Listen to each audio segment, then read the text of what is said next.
मेरी एक छोटी सी गलती ने मेरी पूरी जिंदगी बर्बाद कर दी थी।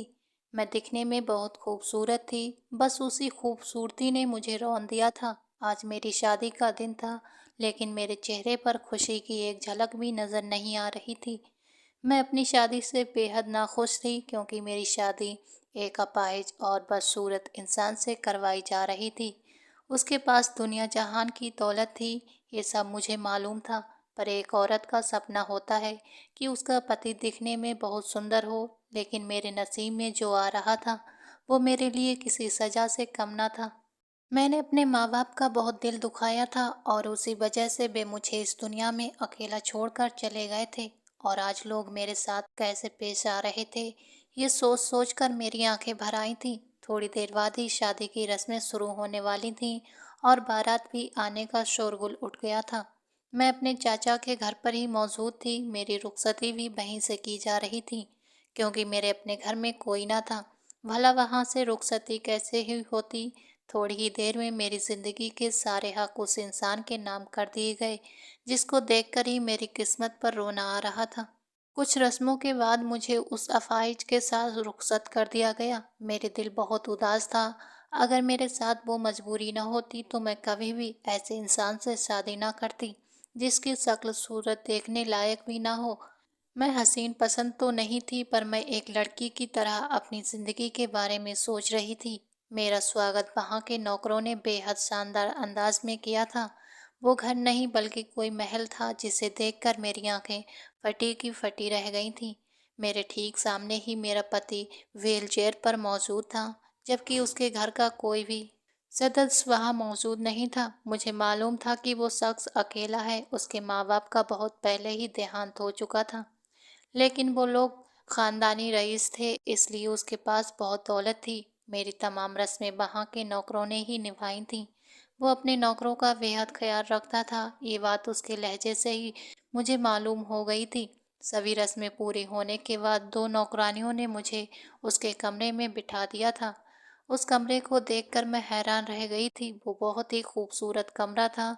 हर एक चीज इतनी दिलकश थी कि एक पल को मुझे अपनी किस्मत पर रश्क आने लगा था। घर से रुखसत होते वक्त मैं बहुत उदास थी, लेकिन अब मुझे अपनी किस्मत पर थोड़ी खुशी हुई थी।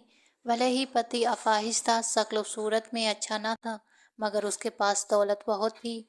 मेरे दिमाग में अचानक ये ख्याल आया था कि क्या मैं अपने पति का इलाज कराकर उन्हें ठीक करा सकती हूँ। और मैंने एक उम्मीद बांध ली थी कि मैं उनका इलाज करवाऊंगी और उन्हें उनके पैरों पर खड़ा करूंगी।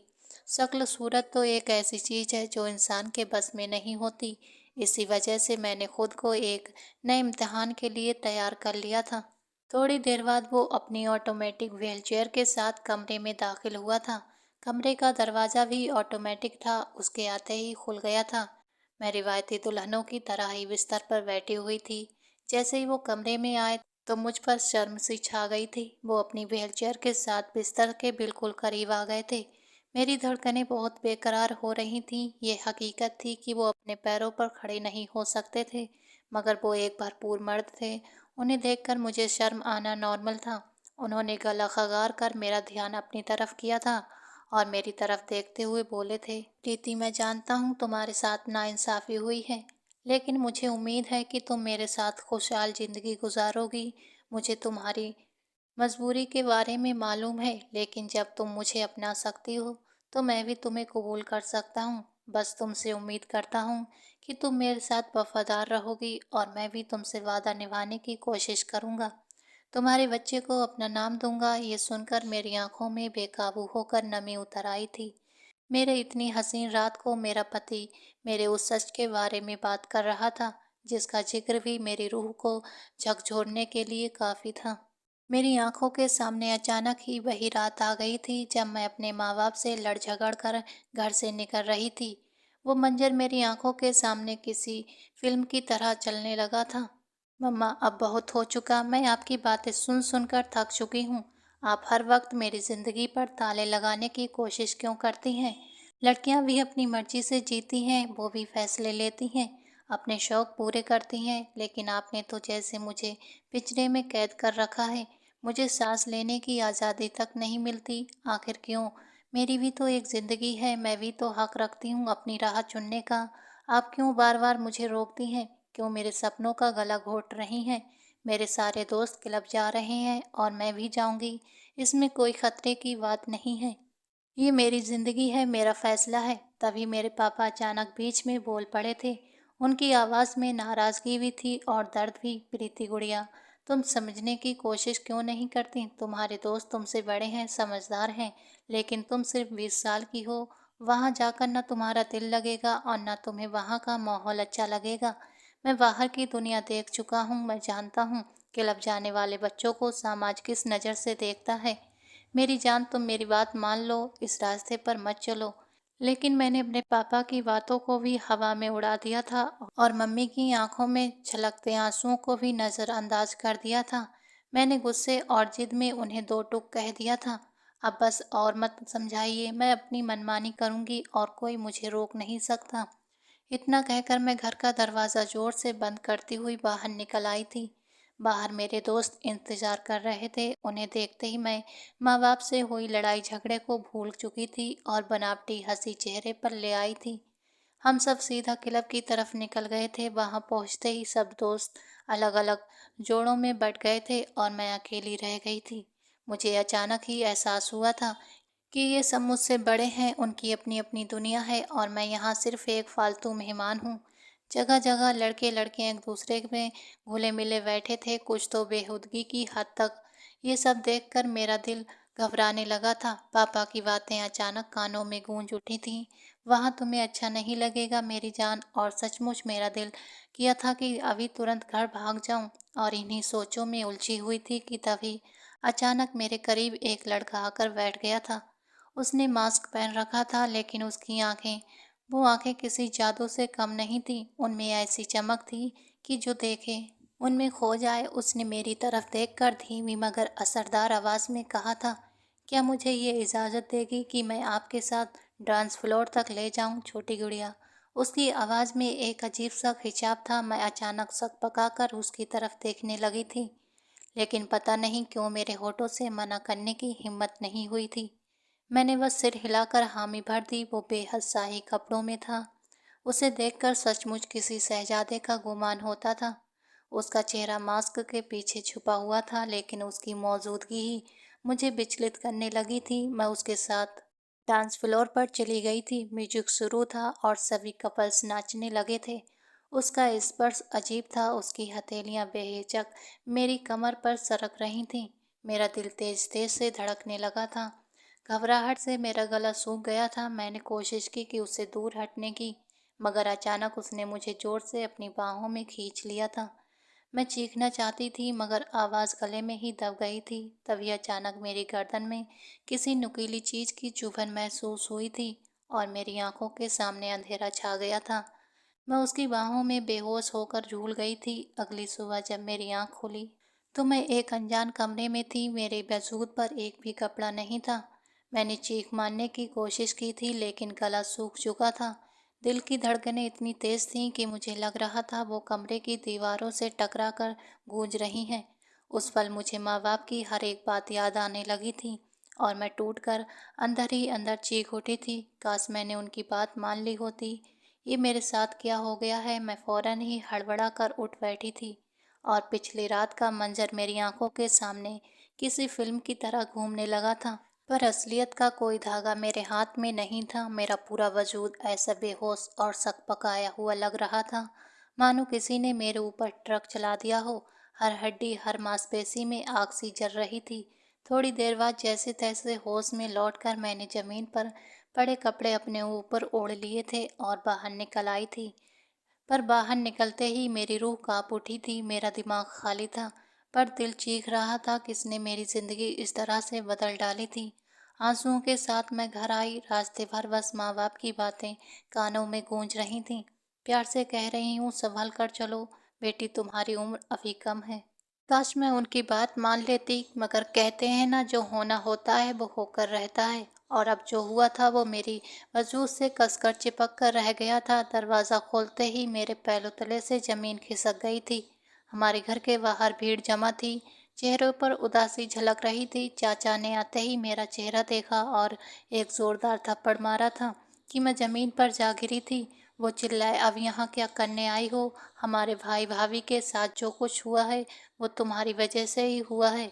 उनकी आवाज़ में जो तीखा दर्द और गुस्सा था उसने मेरे पूरे वजूद को हिला कर रख दिया था।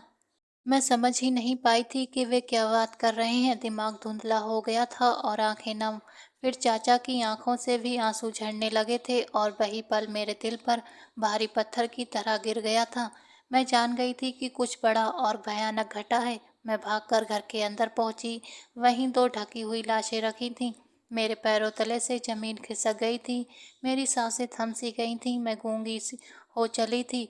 रोना कुछ और था और चीख कुछ और, पर आवाज़ बाहर निकलती ही नहीं थी। मैं हैरान परेशान होकर उनके पास झुककर देखा और काफ़ी ज़ोर से चीख निकली थी, नहीं, ये नहीं हो सकता। मैं वहीं गिरकर कारपेट पर बैठी रोती रही थी। लगता था जैसे मेरी सारी खुशियाँ, मेरे सारे सपने, मेरी सारी उम्मीदें वहीं राख में बदल गई हों। रात को गैस सिलेंडर फटने से आग लग गई थी और मेरे माँ बाप मुझे हमेशा के लिए छोड़कर चले गए थे। ये सुनते ही हर उम्मीद बुझ सी गई थी। अंतिम संस्कार के समय भीड़ थी और हर कदम पर मेरे अंदर एक भारी खामोशी गूंज रही थी, जैसे दुनिया का रंग फीका पड़ गया हो। रिश्तेदारों ने मुझे दिलासा दिया, पर उनके शब्द मेरे कानों पर से गुजर कर कहीं खो गए थे। मेरी मासी मेरे साथ रह रही थी, पर उनका परिवार, उनके बच्चे भी थे। वे कहने लगी, तुम्हें हमारे साथ चलना चाहिए, यहाँ अकेली क्या करोगी? पर मैंने उनकी बात सुनकर बोला था, नहीं, मैं अपने माँ बाप के घर पर ही रहूँगी। ये मेरा घर है, यहाँ ही मुझे सुकून मिलता है।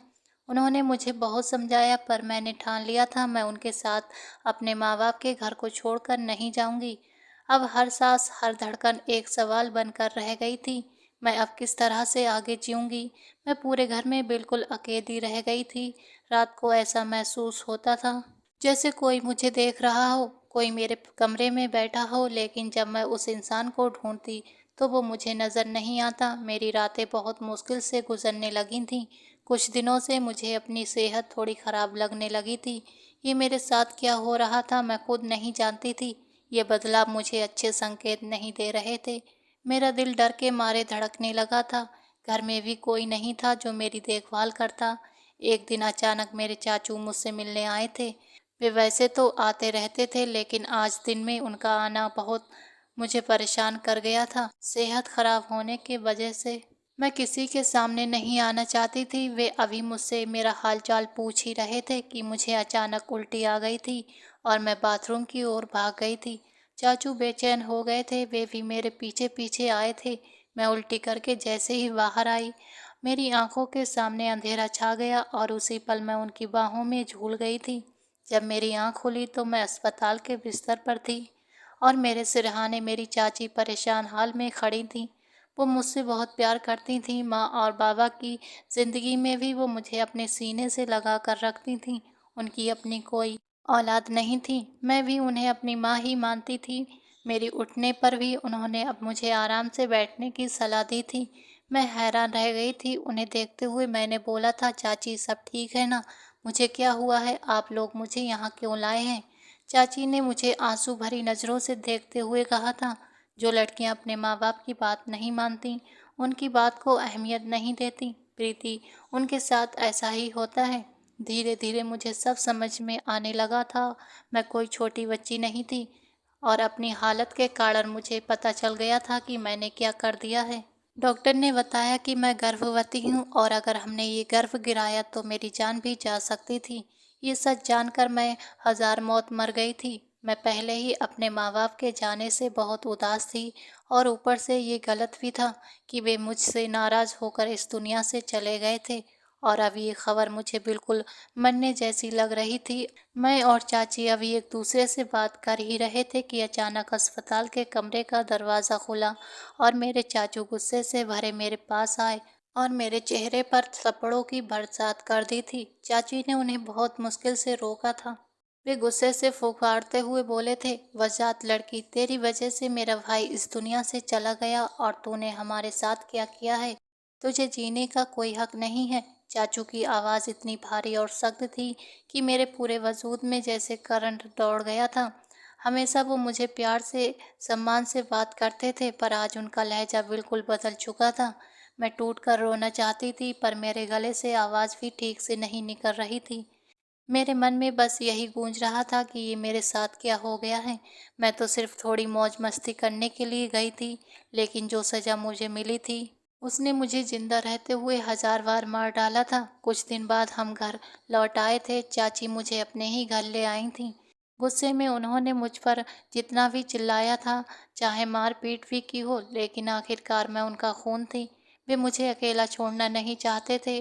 उनके मन में दुविधा थी कि एक तरफ गुस्सा और नफरत, दूसरी तरफ खून का रिश्ता और छिपा हुआ लगाव। वो हर हाल में चाहते थे कि मेरा गर्व गिर जाए। उन्होंने कई डॉक्टरों से मिलवाया था, पर हर जगह एक ही जवाब मिला, अगर अबॉर्शन कराया गया तो लड़की की जान भी जा सकती है। ये सुनकर चाचू चुप पड़ गए थे। वे भीतर से टूटा हुआ महसूस कर रहे थे। उनकी कोई औलाद नहीं थी और अब मुझे भी खोना नहीं चाहते थे। चाची ने मेरी देखभाल शुरू कर दी थी। वो दिन रात मेरे साथ रहती, दवा पानी कराती, लेकिन चाचू, वो मुझे देखते भी तो जैसे उनके जख्म हरे हो जाते थे। मेरी सूरत उन्हें बर्दाश्त नहीं होती थी। इसी बीच अचानक एक दिन हमारे घर दो औरतें आई थीं। वे मेरे लिए रिश्ता लेकर आई थीं। चाचू और चाची पहले तो खुश हो गए, लेकिन मेरी हालत जानकर उन्होंने सच सच बता दिया था। उन औरतों ने रिश्ता वहीं ख़त्म कर दिया, मगर जाते जाते और एक बात कह गई थी जिसने चाचा चाची दोनों का ध्यान खींचा था। उन्होंने बताया कि एक लड़का है जो अपाहिज है, दौलत की कोई कमी नहीं है, लेकिन वो सिर्फ एक ऐसी लड़की से शादी करना चाहता है जो मजबूरी में उससे बंधे, ताकि दोनों एक दूसरे को धोखा न दे सकें। और सबसे बड़ी बात, वो मेरी हालत जानते हुए भी मुझे अपनाने को तैयार था। ये सुनकर चाचू और चाची को लगा कि शायद यही रास्ता सही होगा, लेकिन मेरे लिए ये सुनना किसी मौत से कम नहीं था। मैंने चाचू से हाथ जोड़कर कहा, चाचू, मैं ये शादी नहीं कर सकती। अब मेरी हालत समझिए। मैं मजबूरी में खुद को ऐसे रिश्ते में नहीं डाल सकती। मैंने खूब रो रो कर अपनी बात रखी थी, लेकिन चाचू का जवाब और भी कठोर था। अगर हमारा मरा हुआ चेहरा नहीं देखना चाहती तो चुपचाप सिर झुका लो, वरना इस घर और हमारे रिश्तों से हमेशा के लिए बाहर हो जाओ। उनके शब्द हथौड़े की तरह मेरे दिल पर पड़ रहे थे। आखिरकार हार मानकर मुझे हामी भरनी पड़ी थी। मैं अभी भी उन सब हालातों और अपने फैसले में गुम थी कि अचानक किसी ने मेरी आंखों के सामने उंगलियां चटकाई थीं। मैं चौंक कर होश में लौटी थी। सामने मेरे पति संजय थे। उनके चेहरे पर हल्की मुस्कान थी। उन्होंने शरारती लहजे में कहा था, अरे आप कहाँ खो गई प्रीति? मैं कब से आपसे बातें कर रहा हूँ, लेकिन लगता है आप मुझसे बात नहीं करना चाहती।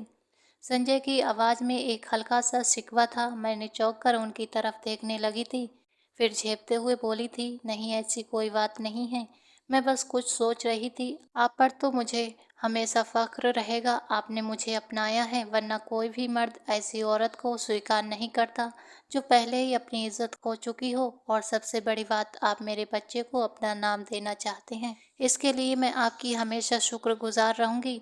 मैं वादा करती हूँ संजय जी, चाहे कुछ भी हो जाए, मैं आपकी वफादार पत्नी बनकर रहूंगी। ये कहते हुए मेरी आवाज़ काँप गई थी, लेकिन आंखों में सच्चाई थी। मैं उठकर नीचे बैठ गई और उन्हें सहारा देकर बिस्तर पर लिटा दिया। उन्होंने मेरी तरफ नर्म और सुकून देने वाली नज़रों से देखा था और हल्की मुस्कान के साथ बोले थे, जाओ अपने कपड़े बदल लो, तब तक मैं भी थोड़ा आराम कर लूँगा। उनके इन शब्दों ने मुझे भीतर तक हिला दिया था। मैं तो समझ रही थी कि वो भी हर मर्द की तरह अपना हक मांगेंगे, लेकिन उन्होंने कुछ और ही कह दिया था। एक अजीब सी राहत और अनजानी धड़कन मेरे दिल में दौड़ गई थी। मैं चुपचाप बाथरूम में चली गई। जैसे ही दरवाज़ा बंद किया, मेरी आंखों से आंसू बहने लगे थे। हे भगवान, ये कैसी किस्मत लिखी है मेरे लिए। मैं बाथरूम की दीवार से पीठ टिकाकर बैठ गई थी और लंबे लंबे सांस लेने लगी थी। बेशक संजय के पास दौलत की कोई कमी नहीं थी, लेकिन उनकी अपंगता ने मुझे बहुत तोड़ा था। मैं सोचने लगी थी, क्या यही मेरी मंजिल थी? क्या यही मेरा अंजाम होना था? रोते रोते मेरी आंखें सूज गई थीं। कुछ देर बाद मैंने खुद को संभाला, कपड़े बदले और बाहर आ गई। कमरे का माहौल ठंडा था। एसी की हल्की सी गुनगुनाहट गूंज रही थी और पूरा कमरा अंधेरे में डूबा हुआ था। मैं ठिठक गई थी। लाइट कब बंद हुई? ये शख्स तो चल भी नहीं सकता। फिर अपने विचारों को झटकते हुए सोचा था, शायद ऑटोमेटिक सिस्टम होगा। आखिर अमीर लोग हैं। मैं बिस्तर के पास जाकर लेट गई थी, लेकिन दिल में एक अनजाना सा डर समा गया था।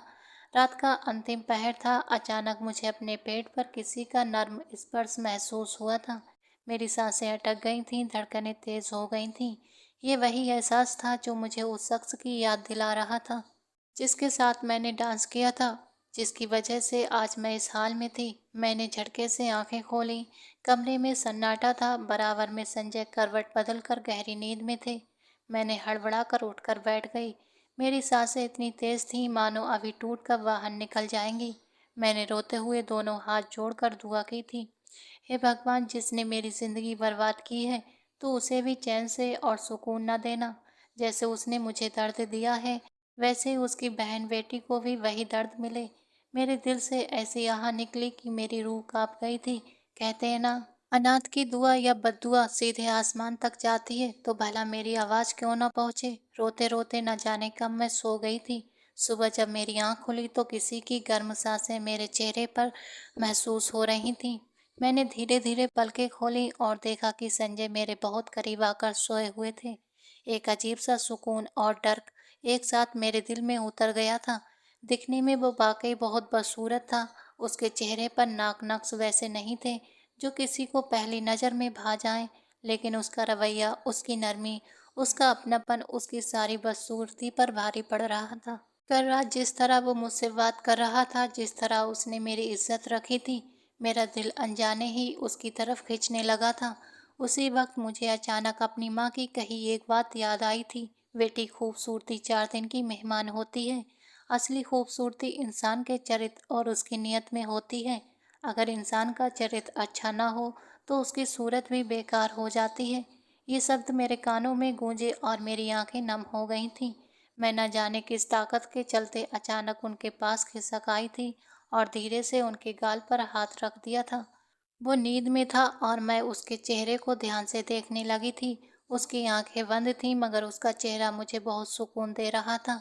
अचानक ही उसकी आंख खुली और जैसे ही मेरी नज़र उसकी नज़रों से मिली, मेरा दिल डूबकर फिर उभर आया था।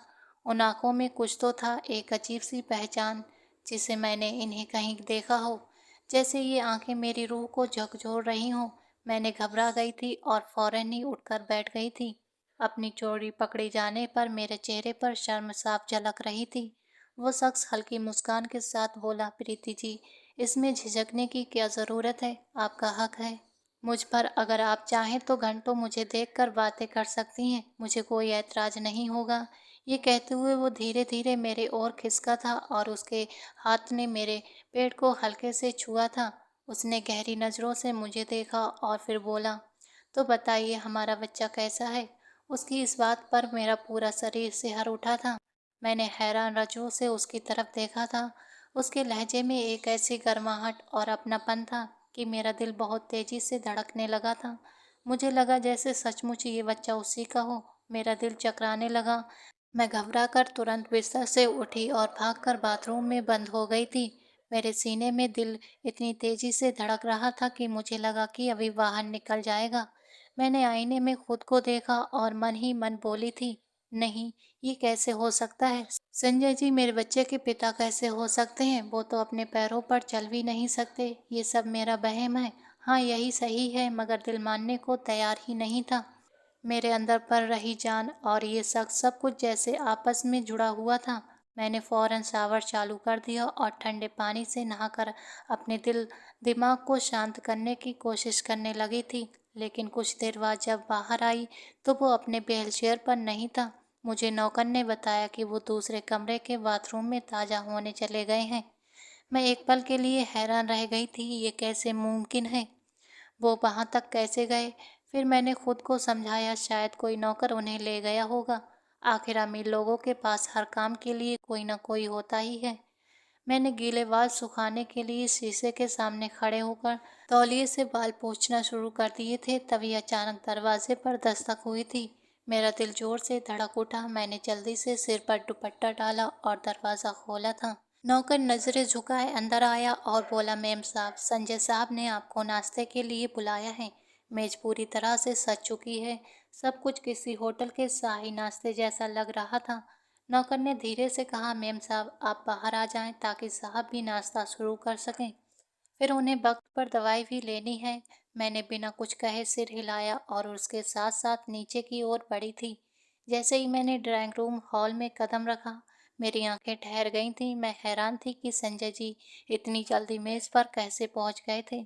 अभी कुछ देर पहले तो वे कमरे में थे और मैंने सोचा था कि उन्हें लाने कोई नौकर जाएगा, लेकिन यहाँ तो वो खुद बैठे थे। एक पल को मेरे मन में सवाल उठा था, क्या ये सचमुच अपाहिज है? मगर अगले ही पल मैंने उस ख्याल को झटक दिया था। उन्होंने आज सफ़ेद कपड़े पहन रखे थे, जिसमें उनका सांवला रंग और भी गहरा लग रहा था। अचानक ही मेरे दिमाग में एक अजीब सा ख्याल आया था, दही में जैसे कौवा गिर गया हो। मैं यही सोचकर खुद ही हल्का सा मुस्कुरा दी थी। वो काफ़ी सांवले थे, मगर मैंने कभी गोरे काले में फ़र्क नहीं किया था। बस आज सफ़ेद कपड़ों में उनकी शक्ल कुछ अलग ही बना दी गई थी। मैं चुपचाप जाकर उनके पास बैठ गई। उन्होंने मेरी ओर प्यार से देखा और बोले, प्रीति जी, आप क्यों खामोश हैं? आइए ना, आपको भूख लगी होगी। ये कहकर वो अपने हाथों से मेरे लिए खाना निकालने लगे थे। पहले तो मेरा मन हुआ कि मना कर दूं, लेकिन उनके चेहरे पर जो अपनापन था, उसने मुझे रोक दिया था। मैं चुप रही और उनकी ओर देखने लगी और उनकी दी हुई थाली में खाना लेने लगी। नौकर ने भी उनकी प्लेट में खाना परोसा और फिर हम दोनों ने एक साथ खाना शुरू किया था। खाते खाते ही वो अचानक मुस्कुराए और बोले, अब ये घर सिर्फ मेरा नहीं, हमारा है। आप यहाँ रानी बनकर रहेंगी। और हाँ, अपना ख्याल रखिए, आप अकेली नहीं हैं अब। उनके शब्द सुनकर मेरा दिल जाने क्यों पिघलने लगा था। नाश्ता खत्म होने के बाद उन्होंने अपने सामने ही दवाइयाँ खाईं और मुझे भी कहा था कि मुझे भी अपनी सेहत का ख्याल रखना चाहिए। तुम अकेली नहीं हो, तुम्हारे साथ हमारी उम्मीदें जुड़ी हैं। फिर वो एक नौकर के सहारे ऑफिस जाने के लिए निकल पड़े थे। मैंने उन्हें जाते हुए देखा और सोच में पड़ गई थी। ये शख्स सचमुच अलग है, इतना अपनापन किसी ने मुझे पहले नहीं दिया। वो घर इतना बड़ा था कि सचमुच महल जैसा लगता था। मैं इधर उधर घूमने लगी। हर चीज़ इतनी कीमती थी कि खुद ही अपनी कीमत बयां कर रही थी। न जाने कितनी दौलत खर्च हुई होगी इस घर पर। मैंने गौर किया कि सारे नौकर मेरी मौजूदगी में कुछ ज़्यादा ही डरे रहते थे। शायद अब उन्हें लग रहा था कि इस घर की मालकिन मैं हूँ। मैं मन ही मन मुस्कुराई और चुप रही। यही बेहतर था कि सब मुझे जल्दी ही स्वीकार कर लें, क्योंकि अब मुझे सारी ज़िंदगी यहीं गुजारनी थी। घूमते फिरते मेरी नज़र थोड़ी दूर एक कमरे पर पड़ी थी। दरवाज़ा थोड़ा सा खुला हुआ था। मेरे कदम अनजाने में ही उसकी ओर बढ़ने लगे थे। मैं जैसे ही उसे खोलने वाली थी, तभी अचानक एक नौकरानी भागती हुई आई। उसकी सांसें तेज चल रही थीं। उसने जल्दी से मेरा हाथ पकड़ लिया और घबराई हुई आवाज़ में बोली थी, मैडम जी प्लीज़ इस कमरे को मत खोलना, साहब ने सख्त मना किया है कि इसमें कोई भी नहीं जाएगा। मैं एकदम रुक गई और उसकी ओर देखकर सख्ती से पूछा, क्यों? इस कमरे में ऐसा क्या है? नौकरानी ने नज़रें झुका लीं और धीरे से बोली, हम कुछ नहीं जानते मैडम, बस इतना जानते हैं कि साहब ने खुद ये कमरा बंद करवाया है। उन्होंने हमें साफ हुक्म दिया है कि कोई भी इस कमरे में दाखिल ना हो। ये कहकर उसने मेरे सामने ही दरवाज़ा बंद कर दिया और जल्दी से ताला लगाकर चाबी अपने आंचल में छुपा ली थी। उसकी इस हरकत पर मेरे अंदर अजीब सा गुस्सा और जिज्ञासा पैदा हो गई थी। मैंने उसे घूरते हुए कहा था, मगर मैं तो इस घर की मालकिन हूँ, मुझसे भी ये राज छुपाया जा रहा है। नौकरानी ने कांपती हुई आवाज़ में कहा था, मैडम हमें माफ़ कर दीजिए, लेकिन ये साहब का हुक्म है और यहाँ किसी की हिम्मत नहीं कि उनकी बात टाल सके। मैं उनके चेहरे को देखती रह गई। मन ही मन मेरे सवाल और गहरे हो गए थे। आखिर ऐसा इस कमरे में क्या है जिसे सबसे छुपा कर रखा गया है? मैंने कुछ नहीं कहा और चुपचाप वहाँ से लौट आई, मगर मेरे दिल में ये ठान लिया था कि जैसे ही संजय जी घर लौटेंगे, मैं उनके इस कमरे के बारे में ज़रूर पूछूंगी। मैंने जैसे ही उनसे उस बंद कमरे के बारे में सवाल किया, उनका चेहरा अचानक उतर गया था। माथे पर छोटी छोटी पसीने की बूंदें चमकने लगी थीं। उन्होंने हकलाते हुए तुरंत ही बात को घुमाया और बोले, प्रीति, आपको इतनी गहराई में जाने की ज़रूरत नहीं है। हम आपसे सिर्फ एक छोटी सी दरख्वास्त करते हैं, उस कमरे से दूर रहें। घर का हर कोना आपका है, चाहे गार्डन में जाएं, चाहे छत पर, चाहे किसी भी कमरे में घूमें, लेकिन उस कमरे के पास भी मत जाइएगा। ये मेरा सख्त आदेश है। उनका लहजा इतना गंभीर और कड़क था कि मेरी हिम्मत वहीं टूट गई थी। मैंने सिर झुका लिया और चुप हो गई थी। कमरे में खामोशी का आलम छा गया था। कल रात तक जो इंसान मुझे अपना सब कुछ मानकर दुलार कर रहा था, प्यार जता रहा था, आज अचानक ही मुझे पराया कर बैठा था। मेरी आंखों से आंसू टपकने लगे थे। मैं करवट बदलकर चुपचाप रोने लगी थी। तभी उन्होंने अचानक मुझे अपनी ओर खींच लिया था। उनके स्पर्श में अजीब सा सुकून था। उन्होंने मेरे गाल को अपनी उंगलियों से सहलाया और धीरे आवाज में बोले थे, मेरी आंखों की ठंडक मेरी जान, इस तरह उदास क्यों हो? तुम मेरी हो और हमेशा मेरी रहोगी। कुछ बातें ऐसी हैं जो अभी उजागर हो गई तो सब कुछ बिखर जाएगा। इसलिए तुमसे गुजारिश है कि मुझे समझो और इस मामले पर सवाल मत करो। मैं उनकी बाहों में जकड़ी हुई थी, मगर मेरा मन बार बार पीछे हटना चाहता था। उन्होंने मेरे पेट पर झुककर अपने होंठ रख दिए थे और मेरी आंखों में देखते हुए मुस्कुराए थे। ये बच्चा, ये हमारा है, इसे मेरी मोहब्बत का सबूत मानो। मेरी रग रग कांप गई थी। मेरा दिल जैसे सीने से बाहर आ जाएगा। मैं झटके से उठ खड़ी हुई थी और हल्के से बोली थी, मुझसे इतनी नज़दीकियां मत बढ़ाइए, मैं अभी तैयार नहीं हूँ। वो ठहर गए, मगर उनकी आंखों में एक अलग ही चमक थी। उन्होंने धीमे से हंसकर कहा था, तैयार तो वक्त करता है प्रीति, तुम्हें सिर्फ अपने दिल की सुननी है। मैं उनके शब्दों से और भी उलझ गई थी। फिर भी मैं चुपचाप खाना लेने चली गई। जब वापस आई, वो मेरी ओर ऐसे देख रहे थे जैसे मैं उनका सबसे अनमोल खजाना हूँ। उनकी निगाहें इतनी गहरी थीं कि मैं नजरें चुराने लगी थी। हमने साथ बैठकर खाना खाया। वो लगातार मुझे देख रहे थे और मैं उनकी नज़रों के बोझ तले से हर उठी थी। मेरा दिल रो रहा था। मेरा दिल अंदर कहीं ना कहीं एक अजीब सी ख्वाहिश से उठ रहा था। काश मेरे जीवन में वो हादसा ना हुआ होता जो मुझे अंदर से तोड़ रहा था। मैं 2 महीने की गर्भवती थी। ये राज किसी से साझा नहीं किया था। मेरी सेहत दिन ब दिन गिरती जा रही थी। वो मुझसे दिन भर की बातें करने लगते, बेहद प्यार से, जैसे मुझे सहेजना चाहते हों। अचानक उन्होंने कमरे की लाइट बंद कर दी। अंधेरे में उनका स्पर्श और गहरा हो गया था। वो मुझे अपने करीब खींचने लगे थे। मैं खुद को रोकना चाहती थी, पर मेरी ताकत जवाब दे रही थी। उनकी नज़दीकियां मुझे पिघला रही थीं। मैं तैयार तो नहीं थी, लेकिन उनके सामने ना कहने की हिम्मत भी नहीं जुटा पा रही थी। ऐसा लग रहा था जैसे आज वो अपना हक लेकर ही मानेंगे। अगर वो शख्स मेरी इतनी बड़ी गलती के बावजूद मुझे अपना सकता था, तो क्या मेरा फ़र्ज़ नहीं बनता कि मैं भी उसे उसका हक दूं? ये सोचते सोचते मैंने खुद को उसकी बाहों में छोड़ दिया था। थोड़ी ही देर बाद उसने सारी हदें पार कर दी थीं और मैं भी अब उसका विरोध करने की स्थिति में नहीं थी। खिड़की से छनकर आती चांदनी हमारे मिलन की गवाह बन रही थी। मुझे ऐसा लग रहा था जैसे चांद भी हमारी इस नज़दीकी को देखकर शर्म से बादलों में छुप गया हो। उस रात के बाद मैं एकदम थक कर उसकी बाहों में ही सो गई थी। अगली सुबह जब नींद खुली तो मेरे चेहरे पर अनजानी सी खुशी थी। आईने में अपना चेहरा देखा तो खुद को एक नई दुल्हन की तरह महसूस किया था। मेरी आंखों में एक चमक थी और होठों पर हल्की मुस्कान। वो भी बेहद खुश नजर आ रहे थे, मानो उन्हें वो मिल गया हो जिसकी उन्हें बरसों से तलाश थी। उन्होंने धीरे से मेरा चेहरा अपने हाथों में थाम कर कहा था, प्रीति, आज से तुम सिर्फ मेरी हो। तुम्हें किसी और की परछाई भी छू नहीं सकती। उनकी बातें सुनकर मेरा चेहरा और भी लाल हो गया था और मैंने शर्म से अपनी आंखें झुका ली थीं। जब वो मेरे करीब आकर मेरे होठों को छूने ही वाले थे, तभी मेरा दिल अचानक तेजी से धड़कने लगा था। मैं घबरा कर उनसे दूर भागी थी और सीधा बाथरूम में जाकर खुद को बंद कर लिया था। कुछ ही देर से मेरी हालत बिगड़ी हुई थी। मुझे जोर से उल्टी हुई और पूरी तरह से पसीने से भीग गई थी। वो बेचैनी से दरवाज़ा खटखटाते हुए आवाज़ें देने लगे थे, प्रीति, दरवाज़ा खोलो, क्या हुआ है तुम्हें? उनकी आवाज़ में घबराहट साफ झलक रही थी। मैंने दरवाज़ा खोला तो उन्होंने मुझे संभाला और तुरंत अपने नौकरों को आदेश दिया था, गाड़ी निकालो, अभी के अभी मैडम को हॉस्पिटल लेकर जाना है। वो मुझे गोद में उठाकर बाहर ले आए थे। अस्पताल पहुंचने पर डॉक्टर ने लंबी जांच के बाद गंभीर लहजे में कहा था, आपकी पत्नी की हालत ठीक नहीं है, इन्हें बहुत आराम की ज़रूरत है, तनाव और थकान से हालत बिगड़ सकती है। डॉक्टर की बातें सुनकर वो और भी परेशान हो गए थे।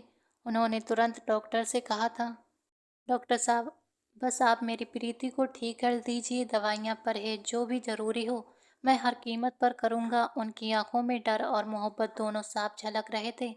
मुझे लगा जैसे वो मेरे बिना जी ही नहीं पाएंगे। समय धीरे धीरे आगे बढ़ता गया। संजय हर पल मेरा ध्यान रखते, कभी मेरे लिए खुद अपने हाथों से जूस बनवाते तो कभी मुझे किताबें पढ़कर सुनाते। मेरी थोड़ी सी तकलीफ ही उन्हें बेचैन कर देती। रात को जब मैं करवट बदलती तो वो तुरंत उठकर पूछते, प्रीति क्या हुआ, कहीं दर्द तो नहीं है, पानी दूं। उनका ये सच्चा ख्याल देखकर मेरे दिल में कई बार यही ख्याल आता कि शायद ये बच्चा उन्हीं का है, क्योंकि कोई गैर इंसान इस हद तक किसी और की परवाह नहीं कर सकता। वो मेरी दुनिया बन चुके थे और उनकी मोहब्बत ने मुझे बार बार जीने का हौसला दिया था। कौन सा मर्द इतना सब कुछ कर सकता है, ये सोचकर ही मेरा कलेजा कांप गया था। मैं अक्सर रोती थी और खुद से सवाल करती थी, काश मेरी जिंदगी में ऐसा कुछ ना हुआ होता, काश मेरी मासूमियत को कभी किसी ने रौंदा ना होता। मगर किस्मत के फैसले कौन बदल सकता है। वक्त अपनी रफ्तार से आगे बढ़ रहा था और अब मेरी डिलीवरी का दिन भी बहुत नज़दीक आ चुका था। संजय और मेरे बीच अब इतनी गहरी मोहब्बत थी कि हम बिना बोले ही एक दूसरे के दिल की बातें समझ लेते थे। मेरा 8वां महीना चल रहा था और इस दौरान उनकी मोहब्बत पाकर मुझे लगता था जैसे मैं किसी आसमान पर उड़ रही हूँ। उनकी परवाह, उनका अपनापन, सब मुझे नई जान दे रहा था। उस शाम मैं गार्डन में बैठकर चाय की चुस्कियां ले रही थी। हवा के झोंके मेरे चेहरे से खेल रहे थे, लेकिन मेरे मन में एक ही विचार बार बार उठ रहा था। मैंने इधर उधर देखा, सारे नौकर किचन में व्यस्त थे, कुछ गार्डन में इधर उधर काम कर रहे थे। अचानक मेरे जहन में ख्याल आया था, क्यों ना उस कमरे का दरवाज़ा खोल कर देखा जाए जिस पर ताले लगे रहते हैं और जिसमें जाने से मुझे रोका जाता है।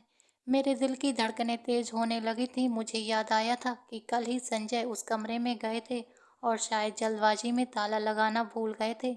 चाबी कमरे के अंदर ही रह गई थी, इसलिए उन्होंने सबको सख्त आदेश दिया था कि कोई ताला न लगाए। उन्होंने मुझसे भी कहा था, प्रीति कल तुम ताला लगा देना। बस यही वो मौका था। मैं बिना वक्त बिताए उठी और चुपके से घर के अंदर चली गई थी। नौकरों की तरफ एक सरसरी नज़र डालते हुए मैं उस रहस्यमय दरवाजे तक पहुंची थी। मेरे हाथ कांप रहे थे, दिल जोर जोर से धड़क रहा था। मैंने जोर से दरवाज़ा खोला और जैसे ही अंदर कदम रखा मेरी सांसें थम गई थीं। ये कोई साधारण कमरा नहीं था, बल्कि किसी सपनों की दुनिया जैसा था। कमरे की सजावट देखते ही मेरे होश उड़ गए थे। हर चीज़ बेशकीमती थी, लेकिन सबसे ज़्यादा जिसने मुझे चौंकाया था वो सामने लगी हुई एक बड़ी सी तस्वीर थी। मैं धीरे धीरे तस्वीर के करीब गई और जैसे ही उस शख्स का चेहरा मेरी आंखों के सामने आया, मेरे पैरों तले से जमीन खिसक गई थी। तस्वीर में मौजूद आदमी बेहद खूबसूरत था। उसकी मुस्कुराहट दिल को छू जाने वाली थी। उसने जेब में हाथ डाला हुआ था और हल्के से झुककर कैमरे की तरफ देख रहा था। उसके गाल पर पड़ता डिंपल जैसे किसी जादू से कम न था। मेरे कदम खुद ब खुद तस्वीर के और करीब जाते रहे। ये कौन है, मैंने खुद से बुदबुदाते हुए पूछा था। मेरा दिल अजीब तरह से मचल रहा था। मैंने आज तक इतना दिलकश इंसान नहीं देखा था। लेकिन तभी मेरी नज़र उसकी आंखों पर पड़ी और मेरा पूरा वजूद सुन्न हो गया था। ये वही आंखें थीं, वही निगाहें जिन्हें मैं मरते दम तक नहीं भूल सकती थी। मेरी सांसें तेज हो गई थीं। मैंने तस्वीर पर हाथ रखकर उसका चेहरा ढक दिया था और सिर्फ आंखों को देखा। अचानक मेरी आंखों में खून उतर आया था। मैं कांपते होठों से बुदबुदाई थी, यही है वो वही शख्स जिसने मेरी जिंदगी बर्बाद कर दी, जिसने मेरी मासूमियत छीन ली, जिसने मुझे नशा देकर बेहोश किया था और मेरे वजूद को रौंद डाला था। और उसी की वजह से मैं मां बनने वाली हूँ। मैं तस्वीर से चिपक कर जोर जोर से रोने लगी थी। मेरा गला रुंध गया था, दिल में गुस्से की आग धधक रही थी और मेरे आंखों से आंसू लगातार बह रहे थे। मैं अब भी पूरी तरह समझ चुकी थी कि मेरी बर्बादी का असली गुनहगार कौन है। मैं चुपचाप कमरे से बाहर आकर लॉन्ज में बैठ गई थी। थोड़ी देर बाद संजय घर आए और मुस्कुराते हुए मेरे पास आए, जैसे कुछ हुआ ही ना हो। उन्होंने प्यार से मेरा पेट छुआ, पर मैंने उनका हाथ झटक दिया और गहरे गुस्से से फुहार कर बोली थी, ये जो तुमने छिप कर किया है ना, क्या साबित करना चाहते हो? अब और झूठ नहीं चलेगा, मैं सब जान गई हूँ।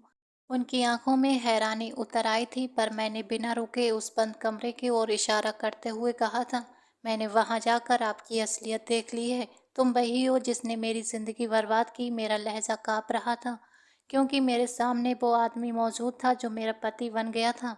वही मेरे नुकसान की असली वजह था। संजय ने धीरे से सर झुकाया और सच स्वीकार कर लिया था।